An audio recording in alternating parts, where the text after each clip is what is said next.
Praise the lord. దేవునికి స్తోత్రాలు. నేను pastor Ratna Maitra from Praise God Ministry. ఈ రోజున యేసయ్య మన కోసం వాక్యాన్ని ఏర్పాటు చేశారో ఒక్కసారి చూద్దాము. రూతు గ్రంథము 2వ అధ్యాయము 20వ వచనము. నయోమి బ్రతికి ఉన్న వారికిని చచ్చిన వారికిని ఉపకారము చేయటం మానని ఇతడు యెహోవా చేత ఆశీర్వదింపబడును గాక అని తన కోడలితో అనెను. Ruth chapter 2 verse 20. Then Naomi said to her daughter-in-law, Blessed be he of the Lord, who has not forsaken his kindness to the living and the dead. And Naomi said to her, This man is a relation of ours, one of our close relatives. దేవునికి స్తోత్రాలు. ఇక్కడ చూడండి, మనం నయోమిని చూస్తూ ఉంటుంటే తను Ruth గ్రంథం 1వ అధ్యాయంలో ఈమంటా ఉంది, దేవుడు నన్ను మర్చిపోయారు, దేవుడు నాకు దూరంగా ఉన్నారని. అలాగే 1వ అధ్యాయం ఇంకొక వచనం మనం చూస్తూ ఉంటుంటే ఆమంటా ఉంది, దేవుడు నాకు చేదు అనుభవాలు ఇచ్చి నన్ను నయోమి అనబాకండి, మారా అని పిలవండి, ఎందుకంటే నా అనుభవాలన్నీ చేదే, దేవుడు నాకు ఈ విధంగా చేశారని అంటుంది. కానీ 2:20కి వచ్చేసరికి దేవుని యొక్క హస్తాన్ని తిరిగి ఆమె దేవుడు చేసిన మేలుని, even though she back slided, ఆమె వెనకబడిపోయి దేవునికి దూరంగా ఉండి అన్య దేశానికి వెళ్ళి ఆమె ఆ యొక్క కరువు వచ్చినప్పుడు తన భర్త, తన కుటుంబం, తన బిడ్డలంతా కూడా ఆ యొక్క మోయాబీల దేశానికి వెళ్ళి అక్కడ సమస్తాన్ని కోల్పోయి, తన భర్తని, 2 కుమారుని కోల్పోయి, తన కోడలైన రూతుతో మళ్ళా ఆమె తిరిగి వచ్చినప్పుడు ఇక్కడ 2వ అధ్యాయం 20వ వచనంలో she has seen the hand of the lord, దేవుని యొక్క హస్తాన్ని ఆమె చూస్తూ ఉంది, దేవుని ఆశీర్వాదాన్ని ఆమె పొందుతూ ఉంది. తిరిగి కోల్పోయిన యొక్క సంతోషాన్ని మళ్ళీ తిరిగి దేవుడు వారి హృదయాల్లో ఆయన దేవుడు జీవింపజేశారు. అంతేకాదు ప్రతి ఒక్కరు కూడా మాట్లాడుకుంటూ ఉన్నారు, ఎంత మంచి కోడని ఆమె కలిగి ఉందని. ఆ కోడలు ఎంతో కష్టపడి పనిచేసి అత్తగారిని చూసుకుంటూ దేవునికి విధేయత చూపిస్తూ ఎంతో నమ్మకం కలిగి నెమ్మది కలిగి తను ఆ యొక్క అత్తగారిని చూసుకుంటా ఉన్నట్టు మనం చూస్తూ ఉన్నాం. అప్పుడు అంటా ఉంది, నేను ఈ యొక్క బోయాజు పొలంలో పనిచేస్తున్నాను అత్తమ్మ అన్నప్పుడు ఆమె అంటుంది, అమ్మా దేవుడు మనల్ని మర్చిపోలేదు, అలాగే ఆయన ద్వారా ఈవెన్ దో మనము వాళ్ళకి చుట్టాలము, నా భర్త నా కొడుకులు చనిపోయినా కానీ ఆ యొక్క కుటుంబాన్ని ఆయన జ్ఞాపకం చేసుకొని మన బంధువు కాబట్టి మనకెంతో సహాయం చేస్తూ ఉన్నారు, దేవుడు మనల్ని మర్చిపోలేదు అంటుంది. ఇక్కడ అలాగే మనం చూస్తూ ఉంటుంటే God will never forget us, దేవుడు ఎప్పుడు మనల్ని మర్చిపోరు. మనం అనుకుంటాం maybe God has forgotten us, why God is not listening to my prayers, why I'm not getting answers to my prayers, ఎందుకు నా ప్రార్థనకు జవాబు రావడం లేదు, ఎందుకు నేను చేసే నా ప్రార్థన ఎందుకు వినడం లేదు అని చెప్పి చాలాసార్లు నిరుత్సాహపడుతూ ఉండొచ్చు. కానీ ఇక్కడ దేవుడు అంటా ఉన్నారు, డు నాట్ బి డిస్కరేజ్డ్, మీరు నిరుత్సాహపడద్దు, దేవుడు మిమ్మల్ని మర్చిపోయే దేవుడు కాదు, లేదా దేవుడు నిద్రపోయే దేవుడు కాదు, లేదా దేవుడు మన వైపు చూడని దేవుడు కాదు.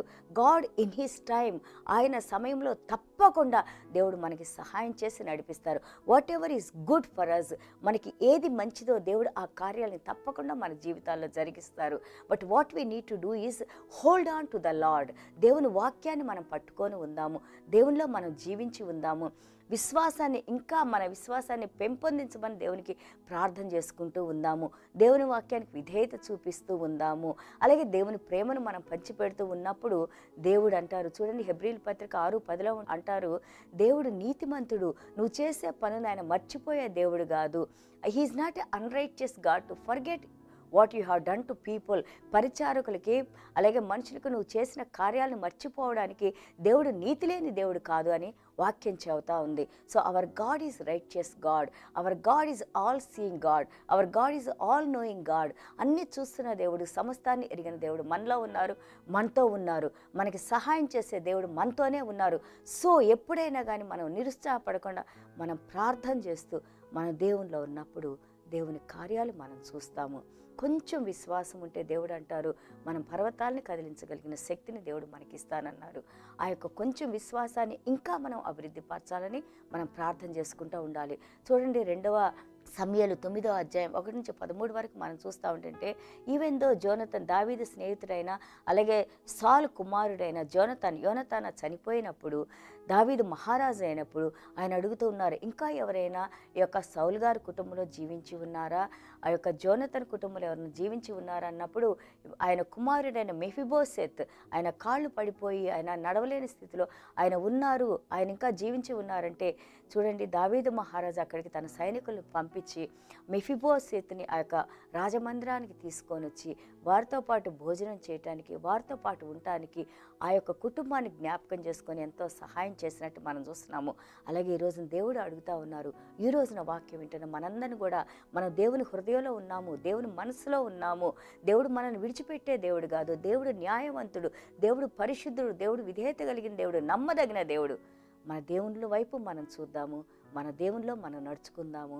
మన దేవుడు మనకి కార్యాలు చేసి మనతో ఉండి ఎంతోమంది ఆశ్చర్యపడేలాగా దేవుడు మనల్ని దీవిస్తారు, మనతో నడుస్తారు.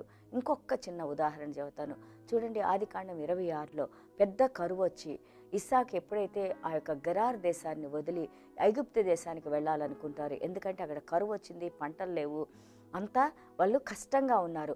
ఆ సమయంలో దేవుని వాక్యము దేవుడు ఇస్సాకు గారితో మాట్లాడంటా ఉన్నారు, నేను మీ నాన్నగారు చేసిన వాగ్దానాలన్నీ నీ జీవితంలో నేను చేస్తాను, నువ్వు ఈ ప్రదేశాన్ని విడిచి వెళ్ళొద్దు అన్నప్పుడు ఇస్సాకు ఎప్పుడైతే విధేయత చూపించారో దేవాది దేవుడు ఆ సమయంలో చూడండి, ఇస్సాకు ఆ యొక్క గింజలు నాటినప్పుడు even though there was no rain, even though there was famine, వర్షం లేదు, అక్కడ కరువు, భయంకరమైన కరువు ఉన్నప్పటికీ ఇస్సాకు ఆ యొక్క పంటను గింజలను నాటినప్పుడు అది నూరంతలుగా ఫలించిందని, విస్తారమైన పంటలు ఇచ్చిందని, ఎంతగానో ఆశీర్వదించబడినప్పుడు ఇరుగు పొరుగు వారంతా కూడా ఎంతో అసూయపడేలాగా దేవుడు ఆయన్ని ఆశీర్వదించారంట.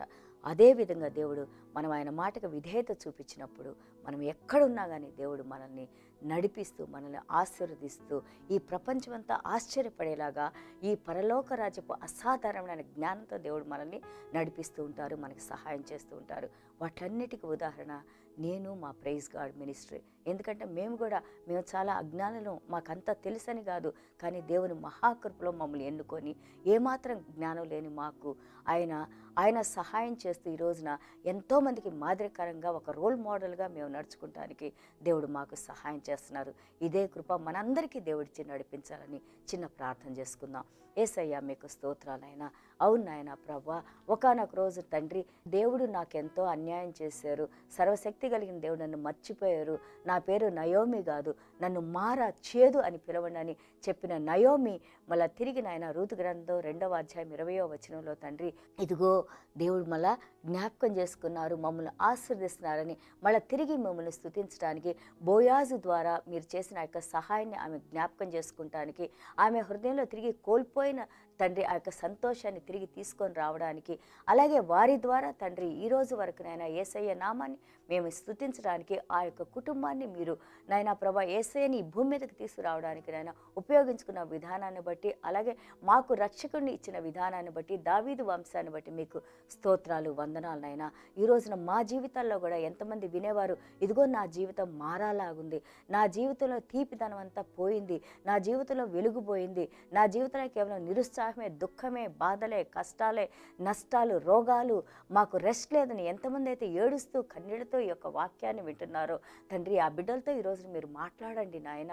తండ్రి వాళ్ళని తిరిగి నాయన శక్తివంతులుగా నాయన, విశ్వాసుల పరిగెత్తే వీరులుగా నాయన ప్రభా, కోల్పోయింది తిరిగి పొందటానికి నాయన, అనారోగ్యంతో ఉన్నవారు మంచి ఆరోగ్యాన్ని పొందటానికి నాయన తండ్రి, ఎవరైతే లంగ్ ప్రాబ్లమ్స్తో తండ్రి, ఆస్థమాటిక్ అటాక్స్తో తండ్రి ప్రభా, ఎవరైతే హార్ట్ ప్రాబ్లమ్స్తో తండ్రి, ఎవరైతే భయంతో తండ్రి నాకేం జరుగుతుందని భయంతో ఉన్నారో వారిని తండ్రి జ్ఞాపకం చేసుకోండి అయ్యా.